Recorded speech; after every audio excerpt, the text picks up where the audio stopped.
They had them ready to play, played really well, made big plays in big moments. We came into this game having a ton of respect for their defense, and I thought their defense played really well tonight. And I think their quarterback played very well, and their wide receivers. So, got to give them credit.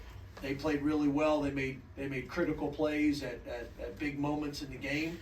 But at the end of the day, our team overcame adversity and found a way to win on the road, 5-0 for the first time since 1985. So just proud of our guys. Overcame adversity, found ways to win. We went into this game saying that the turnover battle would be a huge statistic in the game. In true statistics, I'd say we won the game. We won the turnover battle, excuse me. But you could also make the argument it was about a wash because the block punt and the block PAT kind of even those things out. If we don't do those two things, I think it's a very different game, and that's very uncharacteristic for us. We did not win the explosive play battle. We did not win the third down battle. We did not win the sack battle. We did win field position. Penalties was about a wash, and we didn't win middle eight either. So statistically, we won the most important stat, the turnover battle, but not a whole lot besides that. I thought third quarter continues to be a good story for our team. Defense has yet to allow a third quarter touchdown this season. They gave up a field goal today and have allowed 15 points total on the season, so that's been big. And then, other thing I'm proud of, and very, very appreciative of the staff and the players, we're one of 3 teams to win 10 or more wins in the last 3 years. Only 3 teams in the country. So I'm proud of that. I think consistency matters. I think it's really important. And our guys did it today. So proud of the guys, and open up the questions. Go Rich, and then we'll go Brendan. James, on your right. What went into the decision to try the fake punt? Why did you want to run that then? And was that the play that you guys, the run, is that something that you've had in your pocket for a while? Yeah, I wouldn't necessarily say in our pocket. I think, first of all, Dom Ruley deserves a ton of credit. He's a guy that doesn't get talked about a whole lot, but is loved and respected in our locker room and in the Lash building by everybody. Just comes to work every single day. He's the quarterback of that play. We've been working on it since training camp. We've called it in other games this year. But unless you have the right look, you can't run it. And Dom's done a great job of checking in and out of it. Tonight we had the call. Typically where you call it, a lot of times they're going to be in safe. They had their defense on the field. I thought it was going to be safe again. And then when we ran our punt team on, they ran their punt return team out, so I thought we had a chance. And then the look allowed us to run it. Luke Reynolds, that was a huge play for him. It was blocked extremely well. So that's been cooking. I guess with Thanksgiving coming up, we're marinating for a while, all the way back to training camp. So we'll put that one on the shelf and start working the next one. But did I answer your question? The only part of it is why did you want to try the fake punt there? Was that something was that your call, or was it Dom's call? And why did you want to do it right then and there? Well, first of all, yeah, I make the call, and then Dom checks us out of it if it's the wrong look. So we call the fake, and then if it's not the right look, then Dom checks out of it to a traditional punt. And we've probably called that 6 times this year. We're just waiting for the right time. But why? Yeah, why then? Why did you want to run it? Okay. I thought you were done. Sorry about that. Why? I just felt like we needed to try to end the game on our terms with the ball in our hand.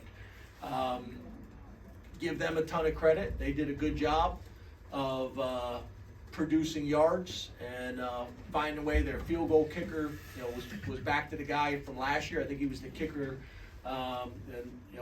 He won the kicking award in the Big Ten last year.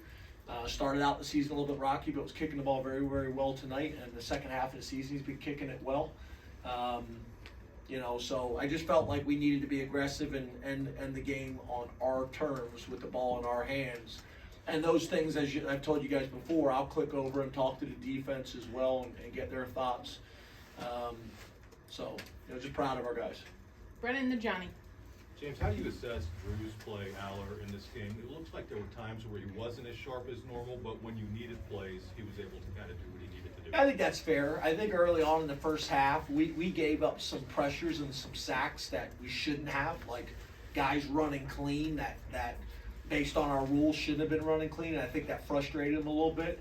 But to your point, he made big plays again with his feet. Showed toughness and didn't slide.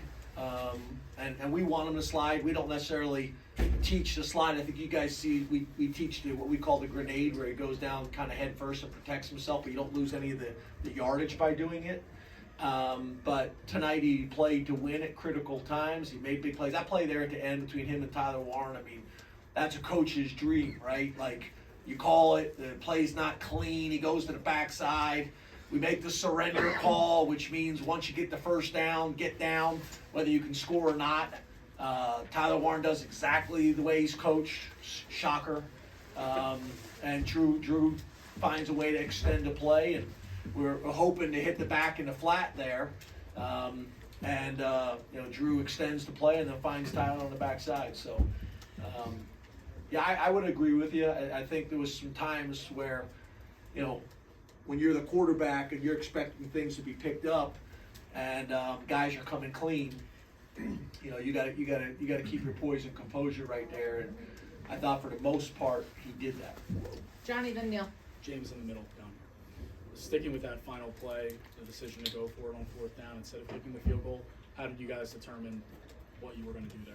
Yeah, same thing. We just wanted to end the game on our terms. Obviously we had it blocked earlier in the game that they were returned, 93 yards or whatever it was. We just wanted to end the game on our terms. We wanted to be able to possess the ball with the game on the line, and you got to be able to get 1 yard, just like I talked to you guys about before, and we've been able to do that for the most part this season. We weren't as clean blocking this week.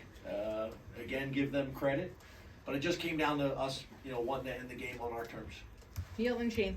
James, can you talk about how intentional you guys were at the end of the half after you fell behind, and also in the third quarter it seemed like you were going right to Tyler multiple times in a row? Yeah, I wouldn't say that was the case. Tyler's a part of the game plan all the time. And like I've told you guys before, if he's not open, we're not going to throw it to him. So there's plays that are designed to go to Tyler that if he's not open, we move on. But that's kind of always part of the game plan, is to try to get the ball in his hands as much as we possibly can. Shane then Pickle. Coach, earlier this week you talked about wanting to generate turnovers. Are you able to get an interception and a fumble recovery? You're able to get field goals off of that. How important is that, especially in a game where margins are so slim at the end? Yeah, I think you're exactly right. The margins this time of year on the road are small. So I thought the turnovers were very, very significant. Again, if we don't have the two mishaps on special teams, then I think it's a very, very different game when you're able to be +2 in the turnover ratio on this team. But again, those special teams errors, kind of nullify it. But if we don't get them and we have the 2 errors on special teams, we're in big trouble. So yeah, I think that was big. Again, when you're talking about the team that leads the Big Ten in turnover ratio, we knew that was going to be a major factor in this game. Last question to Pickle. Coach, can you walk us through from your perspective? I know you'll know more on the Bill Monday, but the 2 blocks, the extra point, and the punt, what did you see on those front and back? Yeah, so the punt block, and again, I'll know more like you're saying after watching the tape, but the punt block, they had 3 rushers, we had 3 blockers. So scheme-wise, we were fine. We weren't as thick enough on the block, and the guy kind of got on an edge and was able to get his hand on the ball. But we had 3 blockers for 3 rushers, and the guy just got on the edge and made a play. The field goal, again, I'd have to watch it, but we always block down to our inside gap, and then we high arm the outside gap to give the next offensive player some help. And for whatever reason, haven't done it all year long, we blocked out, which we've never done that before. And tonight was not the time to start, but we did. So it's, I was not a math major at East Stroudsburg. I was psychology, but the shortest point between point A and point B is a straight line. And if you can block gaps and make them run around, it's hard to get there. But I don't think that guy's a math major. Thank you, Coach.